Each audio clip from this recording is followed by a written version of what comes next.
Delhi police ने x platform से PM Modi समेत संवैधानिक पदों पर बैठे लोगों के खिलाफ आपत्तिजनक पोस्ट और वीडियो तत्काल हटाने को कहा। पुलिस ने उन्हें पोस्ट करने वाले अकाउंट होल्डर्स के नाम, पता, मोबाइल नंबर और ईमेल आईडी जैसी जानकारी देने को कहा। कोयला घोटाला में पूर्व पीएम मनमोहन सिंह पर केस बंद। सुप्रीम कोर्ट ने 12 साल बाद सीबीआई की 2014 की 2 क्लोजर रिपोर्ट को मंजूरी दी। कोर्ट ने कहा, पूर्व पीएम के खिलाफ करप्शन का कोई ठोस सबूत नहीं। इस मामले की क्लीन चिट के बाद फिर से जांच शुरू हुई थी। लोकसभा में पेपर लीक से जुड़ा लोक परीक्षा संशोधन विधेयक 2026 बुधवार को ध्वनिमत से पास हो गया। इसके तहत पेपर लीक से जुड़े कानून सख्त कर दिए। अब पेपर लीक से जुड़े अपराधों में अधिकतम 10 साल तक की जेल और 10 करोड़ रुपए तक के जुर्माने का प्रावधान किया गया है। राष्ट्रीय सम्मान अपमान निवारण संशोधन विधेयक 2026 बिल राज्यसभा में 29 जुलाई को पास हो गया। अब जनगण मन की तरह ही वंदे मातरम को कानूनी संरक्षण मिलेगा। वंदे मातरम का अपमान, अनादर और गायन में बाधा डालना दंडनीय अपराध होगा। राहुल गांधी ने पेपर लीक से जुड़े बिल पर 50 मिनट स्पीच दी। उन्होंने इडियट और अंधभक्त जैसे शब्द बोले। स्पीकर ओम बिरला ने राहुल को 11 से ज्यादा बार टोका। संसदीय कार्य मंत्री किरेन रिजिजू ने 7 बार खड़े होकर राहुल को टोका और संसदीय नियमों का हवाला दिया। राहुल गांधी ने कहा कि गृह मंत्री ने दिल्ली के छात्रों पर फायरिंग के आदेश दिए। इसको लेकर सत्ता पक्ष में जमकर हंगामा हुआ। लोकसभा से लोक परीक्षा संशोधन बिल हंगामे के बीच पारित हुआ। भोपाल में पुलिस से किसानों की झड़प, किसानों के कपड़े फटे, लाठी डंडे लेकर खड़े हैं जवान। किसान बोले सीएम हाउस का गेट तोड़कर घुसेंगे। मूंग खरीदारी, ई टोकन सिस्टम रद्द करने समेत 3 मांगों को लेकर भोपाल में किसानों का प्रदर्शन तीसरे दिन भी जारी है। समाधान के लिए 3 मंत्रियों और किसानों के 15 प्रतिनिधियों की बैठक हुई। हैदराबाद से जयपुर आई इंडिगो की फ्लाइट करीब 44 मिनट तक जयपुर के आसमान में चक्कर लगाती रही। तेज बारिश और हवा के कारण विमान की लैंडिंग नहीं हो सकी। रनवे छूने के बाद दोबारा उड़ान भरनी पड़ी। मौसम में सुधार होने के बाद विमान की जयपुर एयरपोर्ट पर सुरक्षित लैंडिंग करवाई गई। विमान में 120 पैसेंजर सवार थे। अहमदाबाद विमान हादसे की वजह फ्यूल कंट्रोल स्विच में खराबी नहीं। सरकार ने यह जानकारी संसद में बुधवार को दी। नागरिक उड्डयन राज्य मंत्री मुरलीधर मोहोल ने बताया कि विमान निर्माता कंपनी के एडवांस टेस्ट में इस सिस्टम की किसी भी तरह की खामी सामने नहीं आई।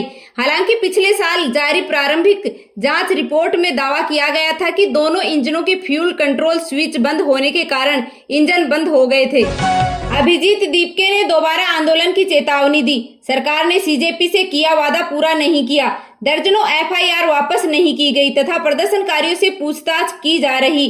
अभिजीत दीपके ने कहा, कई राज्यों में पुलिस छात्रों को परेशान कर रही। सरकार छात्रों को डराना, धमकाना और डिटेन करना बंद करे। अगर ये जारी रहा तो हम दोबारा बहुत बड़ा आंदोलन करेंगे। थाईलैंड में 3 भारतीय पर्यटकों का अपहरण करके उनके परिवार से फिरौती मांगने का मामला सामने आया है। पुलिस ने इस मामले में 5 भारतीय नागरिकों को गिरफ्तार किया। पूछताछ में आरोपियों ने बताया कि उन्हें एक पाकिस्तानी नागरिक ने तीनों को किडनैप करने को कहा था। पुलिस ने तीनों लड़कों को रेस्क्यू कर लिया है। देश भर में तेज बारिश का दौर जारी है। उत्तराखंड में भारी बारिश और लैंडस्लाइड के बाद 4 धाम यात्रा 2 दिन के लिए रोक दी गई। राजस्थान के धौलपुर में तेज बारिश से बाजरे में पानी भर गया। गुजरात में भारी बारिश और बाढ़ से टाटा मोटर्स के साणंद प्लांट और आसपास मौजूद कई सप्लायर की यूनिट बंद करनी पड़ी।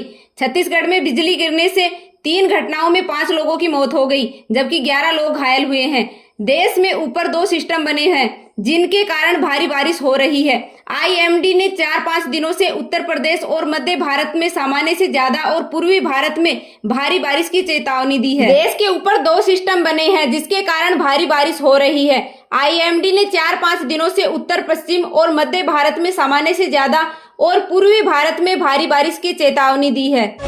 पाकिस्तान के रक्षा मंत्री ख्वाजा आसिफ ने कहा कि पोक के प्रदर्शनकारियों को वह भारत की तरह पाकिस्तान का दुश्मन मानते हैं। उन्होंने कहा कि ऐसे लोगों से किसी तरह की बातचीत नहीं की जाएगी।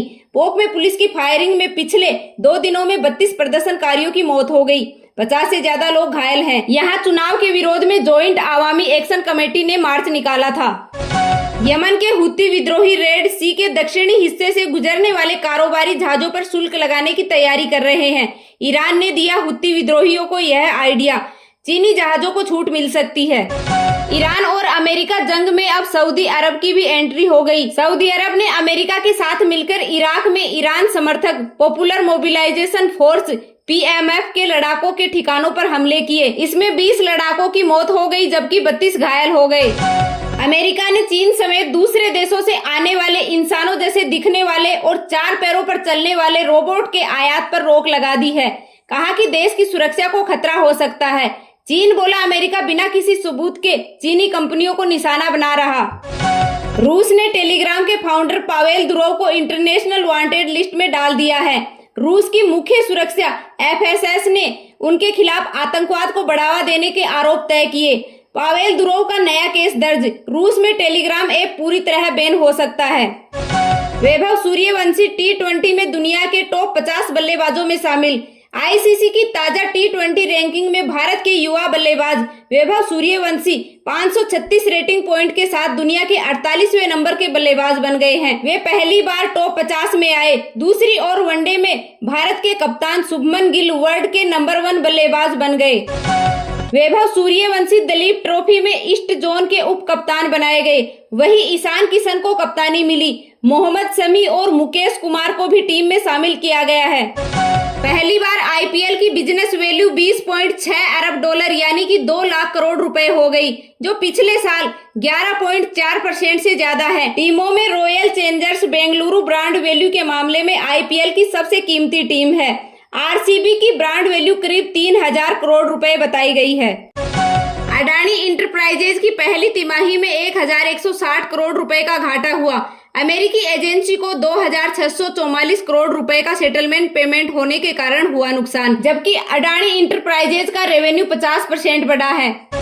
अडानी पोर्ट्स का मुनाफा 10% बढ़कर के 3650 करोड़ रुपए का हो गया। पहली तिमाही में इसका रेवेन्यू 19% बढ़ा है। कंपनी को घरेलू पोर्ट्स कारोबार से फायदा मिला है। आज 24 कैरेट सोने के भाव 1,42,469 रुपए प्रति 10 ग्राम है, जबकि 22 कैरेट सोने की कीमत 1,30,502 रुपए प्रति 10 ग्राम है। वहीं चांदी की कीमत बढ़कर 2,18,619 रुपए प्रति किलोग्राम हो गई है।